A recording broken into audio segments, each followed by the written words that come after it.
Hello my dear student, welcome back to my YouTube channel Subhash study centre. कक्षा 10 के जितने भी मेरे प्यारे बच्चे 2025 का बोर्ड एग्जाम देने वाले हैं, मैं लेकर के आ चुका हूं आप सभी के लिए हिंदी विषय का मॉडल पेपर। मेरे प्यारे बच्चों, पेपर सेम इसी तरह का आएगा आपकी बोर्ड परीक्षा 2025 में। पेपर का पैटर्न भी यही रहेगा और मेरे प्यारे बच्चों, इस मॉडल पेपर से प्रश्न आपकी बोर्ड परीक्षा 2025 में 100% पूछे जाएंगे। तो जितने भी मेरे प्यारे बच्चे कक्षा 10 में हैं, आप सभी लोग यदि 70 में 70 का स्कोर करना चाहते हैं हिंदी विषय में, तो इस मॉडल पेपर को जरूर तैयार कर लीजिएगा। चलिए मेरे प्यारे बच्चों, यहाँ पर आप सभी लोग ध्यान दें। 3 घंटे 15 मिनट का समय आपको मिलेगा बोर्ड एग्जाम में। पेपर का पूर्णांक रहेगा 70 अंकों का। नोट के अंतर्गत यहाँ पर दिया गया है, प्रारंभ के 15 मिनट परीक्षार्थियों को प्रश्न पत्र पढ़ने के लिए निर्धारित हैं। यानी 3 घंटे 15 मिनट में से आपको 15 मिनट मिलते हैं पेपर पढ़ने के लिए और 3 घंटे का समय आपके पास बचता है पेपर को सॉल्व करने के लिए। मेरे प्यारे बच्चों, अगला यहाँ पर नोट है, यह प्रश्न पत्र 2 खंडों खंड आ एवं खंड बा में विभाजित है। पेपर 2 खंडों में विभाजित रहेगा, खंड आ में और खंड बा में। अब खंड आ में क्या है, 1 अंक के बहुविकल्पीय प्रश्न हैं जिनके सही उत्तर OMR उत्तर पत्रक पर नीले अथवा काले बाल पॉइंट कलम से सही विकल्प वाले गोले को पूर्ण रूप से काला कर चिन्हित करना है। यहाँ पर आप लोग ध्यान दीजिएगा, जो भी विकल्प सही होगा उसे आप काला करेंगे। यानी पहले प्रश्न में जो भी विकल्प सही होगा, मान लीजिए बी सही है तो बी वाले गोले को काला करना है, सी सही है तो सी, डी सही है तो डी, ए सही है तो ए। जिस प्रश्न में जो भी ऑप्शन सही होगा आपको उसी के अनुसार OMR शीट में गोला काला करना है, अच्छे से काला करना है। मेरे प्यारे बच्चों, खंड आ के प्रत्येक प्रश्न का निर्देश पढ़कर केवल प्रदत्त OMR उत्तर पत्रक पर ही उत्तर देना है। OMR उत्तर पत्रक पर उत्तर देने के पश्चात उसे नहीं काटें। इरेजर तथा वाइटनर का प्रयोग भी ना करें। मेरे प्यारे बच्चों, एक बार आपने OMR शीट में उत्तर अंकित कर दिया, तब आपको क्या करना है, उसको काटना नहीं है, ना ही इरेजर का प्रयोग करना है और ना ही वाइटनर का प्रयोग करना है। अगला यहाँ पर निर्देश है मेरे प्यारे बच्चों, प्रश्न के अंक उसके सम्मुख अंकित हैं। कौन सा प्रश्न कितने अंक का है इसका भी वर्णन किया गया है। मेरे प्यारे बच्चों, अगला है यहाँ पर नोट कि खंड बा में 50 अंक के वर्णनात्मक प्रश्न दिए गए हैं। खंड बा के अंतर्गत कितने नंबर के प्रश्न हैं, 50 नंबर के प्रश्न हैं। किस तरह के, वर्णनात्मक। और इन प्रश्नों का उत्तर आपको बोर्ड एग्जाम की कॉपी पर लिखना होगा। मेरे प्यारे बच्चों, खंड बा में सभी प्रश्नों के उत्तर एक साथ ही आपको करना है। प्रथम प्रश्न से आरंभ कीजिए तथा अंतिम प्रश्न तक करते जाइए। जो प्रश्न ना आता हो उस पर समय नष्ट ना कीजिए। यानी पहले प्रश्न से शुरुआत करना है आपको और अंतिम प्रश्न तक करते जाना है। जिस प्रश्न का उत्तर आपको नहीं पता है उस पर आप अपना टाइम वेस्ट नहीं करेंगे, आगे बढ़ जाएंगे। चलिए मेरे प्यारे बच्चों, खंड आ के अंतर्गत जो बहुविकल्पी प्रश्न जिसके लिए 20 अंक निर्धारित हैं, क्योंकि 20 प्रश्न हैं, प्रत्येक प्रश्न 1 अंक का है। चलिए, महत्वपूर्ण प्रश्न है, इसे आप लोग तैयार कर लेना। मैं तो कहता हूं आप इस मॉडल पेपर के सभी प्रश्नों को जरूर तैयार कर लेना, क्योंकि वेरी इंपॉर्टेंट है यह मॉडल पेपर आपकी वार्षिक यानी बोर्ड परीक्षा 2025 के लिए। तो मेरे प्यारे बच्चों, पहला यहाँ पर प्रश्न आप लोग ध्यान दीजिएगा। कह रहा है कि घुमक्कड़ शास्त्र के लेखक हैं। दिए गए विकल्पों में से घुमक्कड़ शास्त्र के लेखक कौन हैं?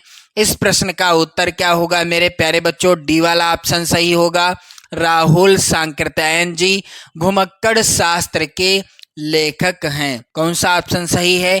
डी वाला ऑप्शन सही है, क्योंकि इनकी अधिकांश रचनाएं जो हैं, इन्होंने अधिकांश यानी अपने जीवन में अधिकांश क्या किया है, यात्राएं ही की हैं। इसलिए घुमक्कड़ शास्त्र के लेखक भी कौन है? राहुल सांकृत्यायन जी ही हैं। दूसरा प्रश्न है मेरे प्यारे बच्चों, ठूठा आम किसकी रचना है? तो ठूठा आम के लेखक कौन है? यहाँ पर राइट आंसर क्या हो जाएगा? भगवत शरण उपाध्याय जी ठूठा आम के लेखक हैं। आप लोग कमेंट करके बताइएगा कि ठूठा आम जो रचना है यह किस विधा की है। इसका उत्तर आपको कमेंट करके बताना है। ठूठा आम किस विधा पर आधारित रचना है?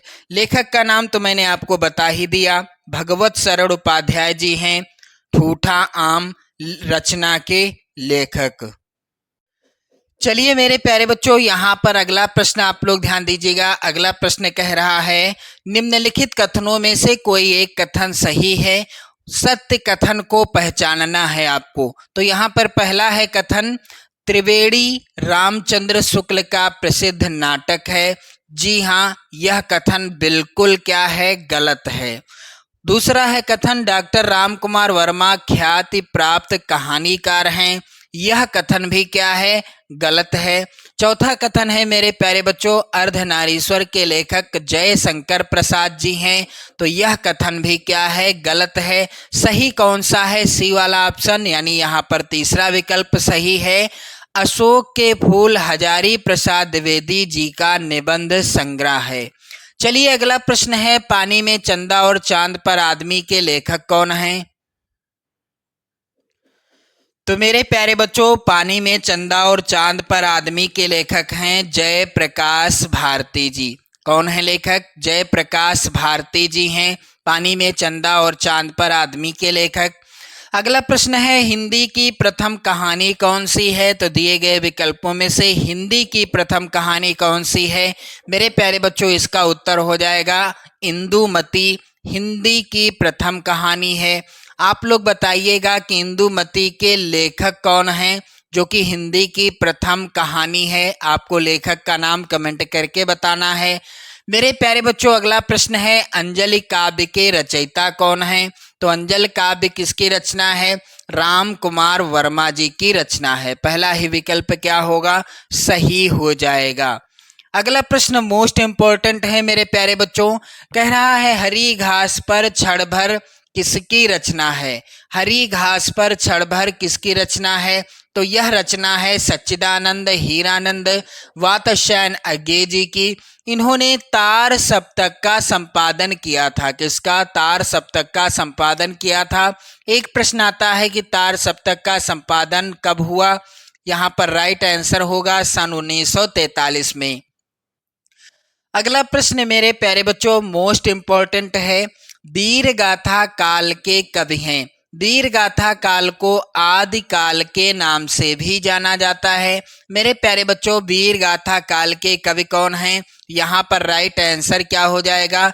चंद बरदाई जी वीर गाथा काल के कवि हैं। अगला है प्रश्न, परशुराम की प्रतीक्षा के लेखक कौन हैं? तो परशुराम की प्रतीक्षा के लेखक हैं मेरे प्यारे बच्चों, यहाँ पर आप लोग ध्यान दीजिएगा, परशुराम की प्रतीक्षा रामधारी सिंह दिनकर जी की रचना है। चलिए मेरे प्यारे बच्चों, अगला प्रश्न मोस्ट इंपॉर्टेंट है। कह रहा है कि आंसू के रचनाकार कौन हैं? आंसू, झरना और लहर, तीन रचनाएं प्रमुख रचनाएं हैं। आंसू, झरना और लहर, और तीनों ही रचनाएं किसकी हैं? जय शंकर प्रसाद जी की रचनाएं हैं। मेरे प्यारे बच्चों, अगला प्रश्न है यहाँ पर, हास्य रस का स्थायी भाव क्या है? तो हास्य रस का स्थायी भाव क्या हो जाएगा? यहाँ पर शोक किस रस का स्थायी भाव है? करुण रस का स्थायी भाव है।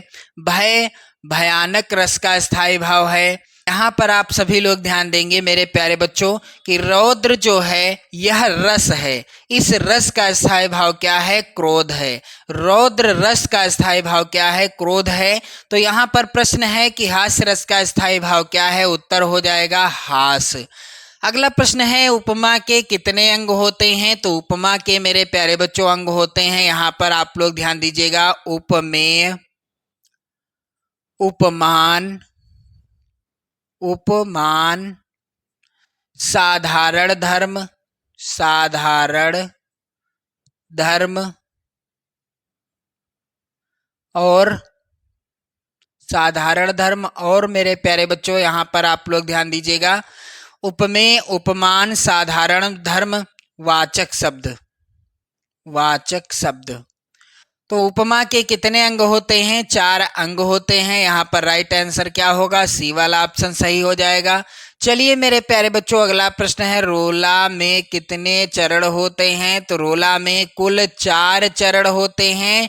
यहाँ पर राइट आंसर होगा। अब आप लोगों को कमेंट करके बताना है कि रोला छंद के प्रत्येक चरण में कितनी मात्राएं होती हैं। इसका उत्तर आप लोग कमेंट बॉक्स में कमेंट करके बताइएगा।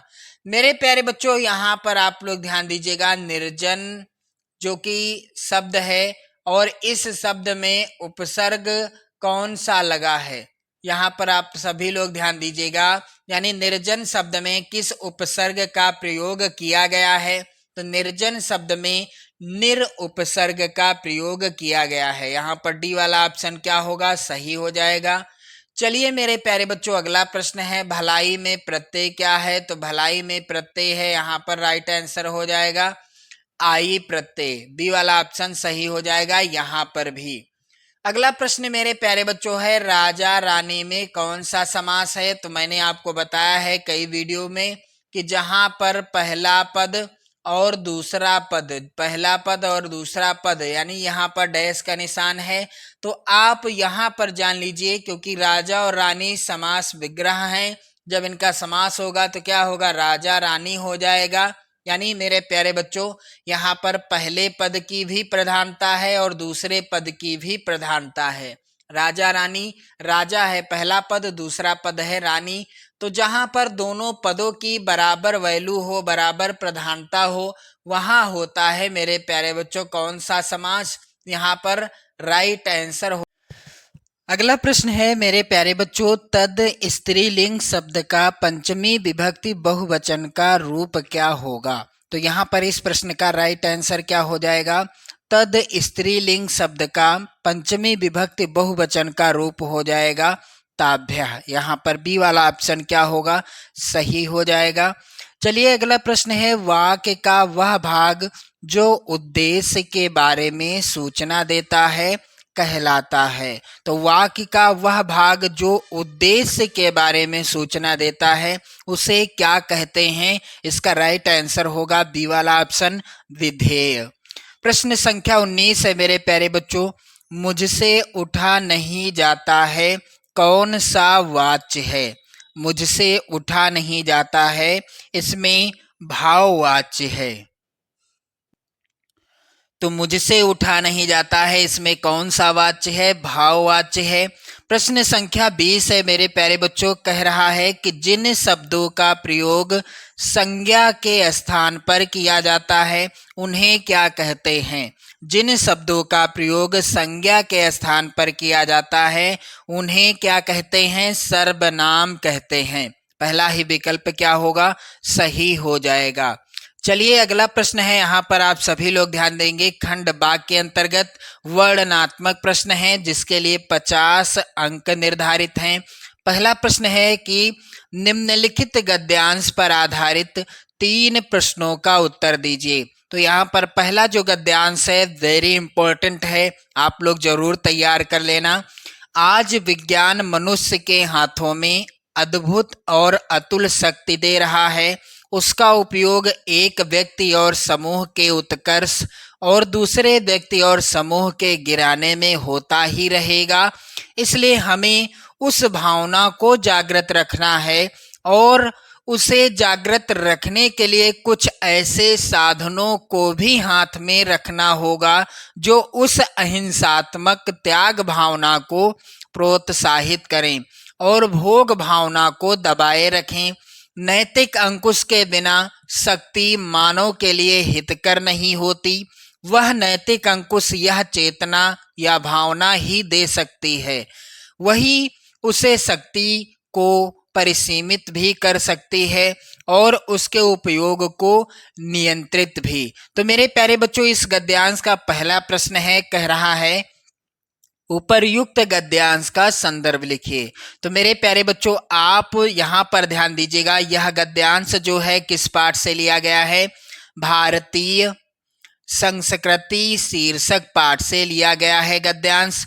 लेखक कौन है इस पाठ के, तो आप लोग ध्यान दें, डॉक्टर राजेंद्र प्रसाद जी लेखक हैं। डॉक्टर राजेंद्र प्रसाद जी इस पाठ के लेखक, यानी भारतीय संस्कृति पाठ के लेखक डॉक्टर राजेंद्र प्रसाद जी हैं।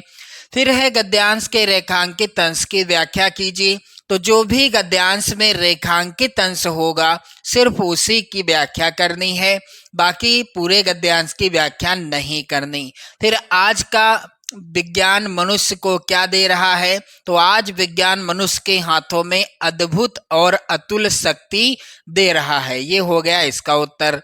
अब अथवा में यहाँ पर आप लोग ध्यान दें, ईर्ष्या से बचने का उपाय मानसिक अनुशासन है। जो व्यक्ति ईर्ष्यालु स्वभाव का है उसे फालतू बातों के बारे में सोचने की आदत छोड़ देनी चाहिए। उसे यह भी पता लगाना चाहिए कि जिस अभाव के कारण वह ईर्ष्यालु बन गया है उसकी पूर्ति का रचनात्मक तरीका क्या है। जिस दिन से उसके भीतर यह जिज्ञासा आएगी उसी दिन से वह ईर्ष्या करना कम कर देगा। तो मेरे प्यारे बच्चों, इस गद्यांश का पहला प्रश्न क्या है, उपर्युक्त गद्यांश का संदर्भ लिखिए। तो किस पाठ से लिया गया है प्रस्तुत गद्यांश, ईर्ष्या तू न गई मेरे मन से। ईर्ष्या तू न गई मेरे मन से।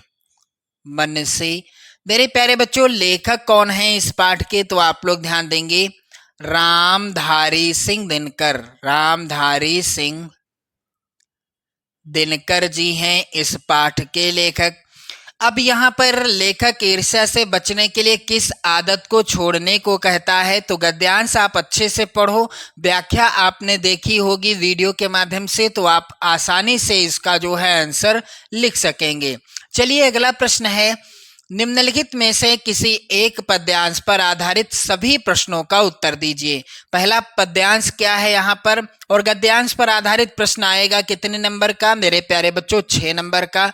पद्यांश पर आधारित भी प्रश्न आएगा कितने नंबर का, 6 नंबर का।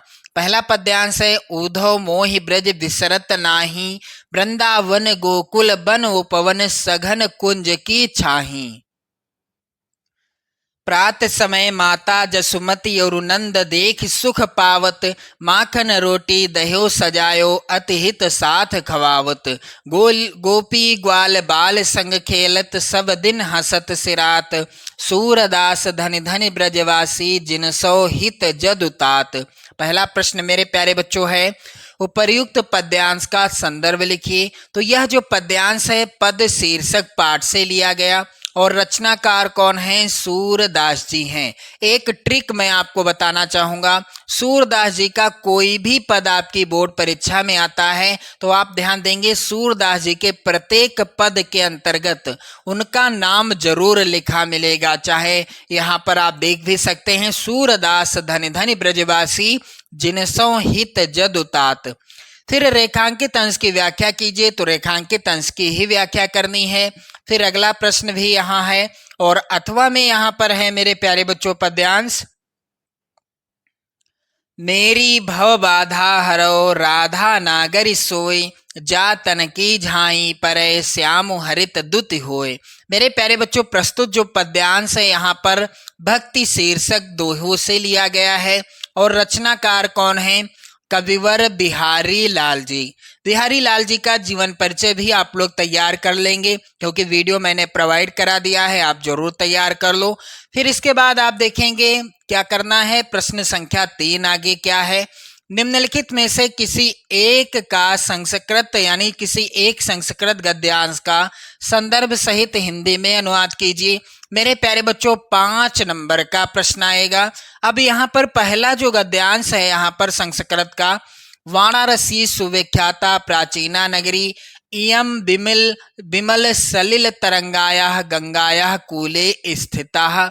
मेरे प्यारे बच्चों यहाँ पर थोड़ा सा मिसप्रिंट है तो आप यहाँ पर समझ जाइएगा। तो यह जो है वाराणसी शीर्षक पाठ से लिया गया है, किस पाठ से, वाराणसी शीर्षक पाठ से। अथवा में यहाँ पर संस्कृत का गद्यांश है, मानव जीवनस्य संस्करणम संस्कृति, और मेरे प्यारे बच्चों यह आप ध्यान देंगे किस पाठ से है, भारतीय संस्कृति शीर्षक पाठ से। किस पाठ से? भारतीय संस्कृति शीर्षक पाठ से। अगला है प्रश्न मेरे प्यारे बच्चों, दिए गए संस्कृत पद्यांश में से किसी एक का संदर्भ सहित हिंदी में अनुवाद कीजिए। 5 नंबर का यह प्रश्न भी आएगा। और यहाँ पर पद्यांश है पहला, बंधनम मरणम वापि जयो वापि पराजयः उभय यत्र समो वीरः वीर भावो ही वीरता। मेरे प्यारे बच्चों, वीरः वीरेण धीरः धीरेण पूज्यते शीर्षक पाठ से लिया गया है प्रस्तुत पद्यांश। और यहाँ पर जो अथवा में पद्यांश है, मानम हित्वा प्रियो भवति, क्रोधम हित्वा न सोचति, कामम हित्वार्थवान भवति, लोभम हित्वा सुखी भवेत। मेरे प्यारे बच्चों, जीवन सूत्राण शीर्षक पाठ से लिया गया है प्रस्तुत जो यहाँ पर है प्रस्तुत संस्कृत का जो पद्यांश है, जीवन सूत्राण शीर्षक पाठ से लिया गया।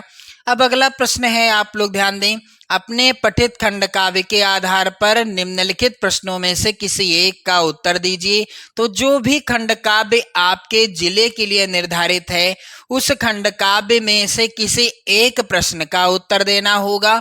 आपको 3 नंबर मिलेंगे। तो आप लोग कमेंट करके जरूर बताइएगा कि आप किस जिले से हैं। मेरे प्यारे बच्चों, आपके जिले में कौन सा खंड काव्य निर्धारित है। यहाँ पर आप और देखिएगा किस तरह के प्रश्न आ सकते हैं खंड काव्य पर आधारित। आप देख सकते हैं प्रत्येक खंड काव्य से 2-2 प्रश्न पूछे गए हैं। किसी एक प्रश्न का ही उत्तर देना है, लेकिन उसी खंड काव्य के किसी एक प्रश्न का उत्तर दीजिएगा जो खंड काव्य आपके जिले के लिए निर्धारित है। चलिए प्रश्न अगला है, आप देखेंगे प्रश्न संख्या 6 का, दिए गए लेखकों में से किसी एक लेखक का जीवन परिचय लिखते हुए उनकी प्रमुख रचना का उल्लेख कीजिए। 5 नंबर का प्रश्न है। मेरे प्यारे बच्चों, जयशंकर प्रसाद, आचार्य रामचंद्र शुक्ल और भगवत शरण उपाध्याय, इन सभी का जीवन परिचय आप लोग तैयार कर लो। 2025 की बोर्ड परीक्षा में 100% पूछे जाएंगे। अगला प्रश्न है, दिए गए कवियों में से किसी एक कवि का जीवन परिचय देते हुए उनकी किसी एक रचना का नाम लिखना है। 5 नंबर यहाँ भी आपको मिलेंगे। महाकवि सूरदास, तुलसीदास और बिहारी लाल जी का जीवन परिचय आप तैयार कर लो। 2025 की बोर्ड परीक्षा में 100% की गारंटी मेरी है, यहाँ से जीवन परिचय जरूर पूछे जाएंगे। मेरे प्यारे बच्चों, अगला प्रश्न है, अपनी पाठ्य पुस्तक में से कंठस्थ कोई एक श्लोक लिखिए जो इस प्रश्न पत्र में ना आया हो। 2 नंबर का प्रश्न आएगा। चलिए अगला प्रश्न है, यहाँ पर निम्नलिखित प्रश्नों में से किसी या किन्हीं 2 प्रश्नों का उत्तर संस्कृत में दीजिए। तो आप इन सभी प्रश्नों को तैयार कर लेना। कुत्र मरणम मंगलम भवति, चंद्रशेखरः कः आसीत्, भूमि गुरुता किम अस्ति और वीरः केन पूज्यते। वेरी इंपॉर्टेंट प्रश्न है आपकी बोर्ड परीक्षा 2025 के लिए। चलिए मेरे प्यारे बच्चों, अगला प्रश्न है यहाँ पर, निम्नलिखित में से किसी एक विषय पर निबंध लिखिए। तो 7 नंबर का प्रश्न आएगा, निबंध पर आधारित। छात्र जीवन में अनुशासन का महत्व, मोस्ट इंपॉर्टेंट निबंध है, आप लोग जरूर तैयार कर लीजिएगा। चलिए मेरे प्यारे बच्चों, यहाँ पर आप देखेंगे अगला निबंध किस विषय पर आपको तैयार करना है। विज्ञान अभिशाप या वरदान, स्वदेश प्रेम, प्रदूषण की समस्या और समाधान, बेरोजगारी की समस्या और उसका समाधान। जितने भी निबंध इस मॉडल पेपर में हैं वेरी इंपॉर्टेंट हैं। यदि आप इन्हीं में से तैयार कर लेते हैं तो 100% मेरे प्यारे बच्चों, इन्हीं में से आपकी बोर्ड परीक्षा 2025 में निबंध जरूर पूछा जाएगा। चलिए अगला प्रश्न संख्या 10 है, बिजली समस्या के निराकरण हेतु अपने जिले के बिजली विभाग को एक शिकायती पत्र लिखिए।